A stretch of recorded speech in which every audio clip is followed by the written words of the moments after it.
Iki kali oyot itu. Rahayu, rahayu, rahayu, teguh, rahayu, hayu, hama mayu, hayu ning bawono, semesta menyusui kita. Salam, aku sayang kamu.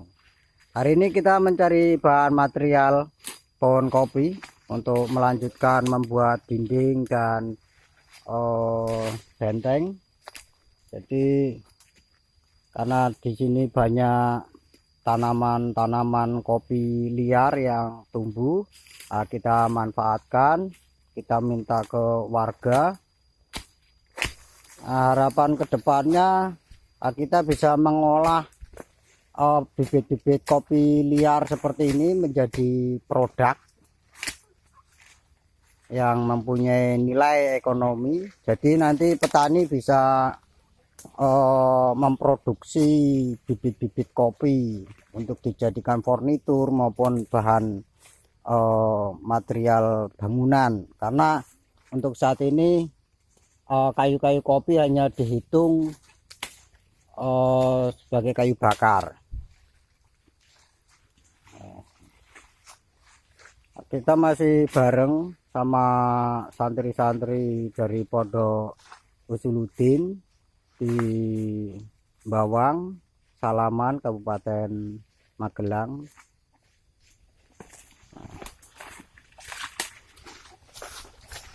Bareng pasukan lelembut lelembut.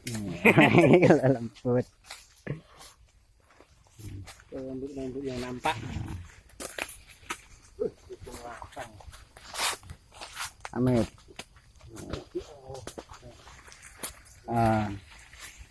Kita masih cari bahan baku karena masih butuh banyak.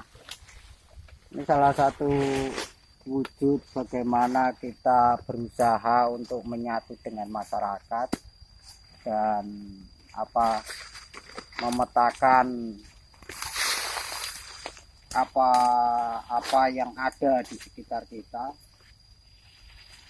Ini pemanfaatan pohon-pohon kopi semoga menjadi media untuk belajar bagi kami. Karena pohon kopi sendiri juga ditemukan oleh saudara muslim dulunya, walaupun dikembangkan ketika zamannya Utsmani di Turki, dan kopi masih sangat diakui bahwa kopi ini budaya dari Islam, orang-orang Islam. Jadi kita akan mengembangkan pemanfaatan kopi.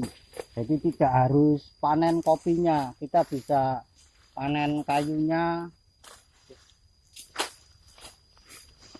atau mungkin kita bisa memanfaatkan hal lain dari pohon kopi.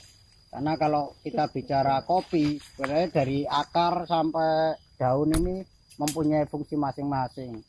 Contohnya orang-orang tua kita sering membuat teh dari daun kopi yang tua. Nah, ternyata itu untuk mencegah dan mengobati diabetes. Kemudian untuk menurunkan asam lambung, nah kita tidak hanya bisa menggunakan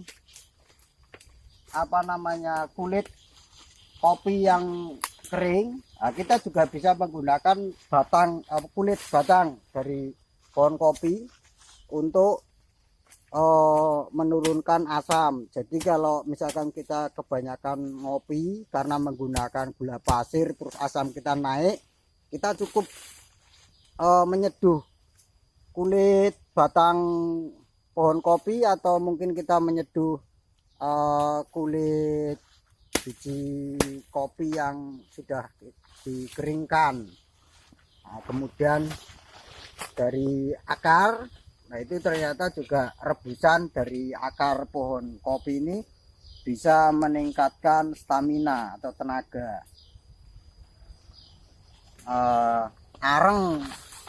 Arang dari pohon kopi sendiri itu juga bisa untuk obat diari, kemudian keracunan makanan. Nah, kita bisa menggunakan arang, dan kayu kopi sendiri jika kita jadikan sebagai penyaring air, arangnya ini sangat bagus karena karbon sendiri sudah jelas untuk menetralisir racun. Nah, begini cara kami untuk membaca huruf-huruf yang tercecer di bumi.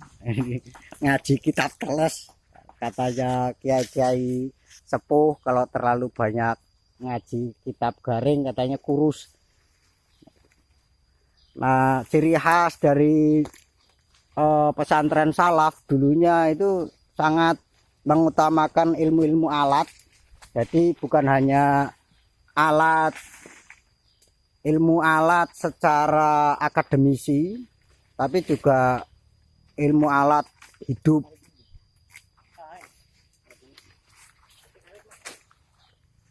Baik, sampai di sini perjumpaan kita. Semoga bermanfaat untuk kita semua untuk mengetahui perkembangan kegiatan Gen Kopi bekerja sama dengan Pondok Usuluddin. Anda bisa mengikuti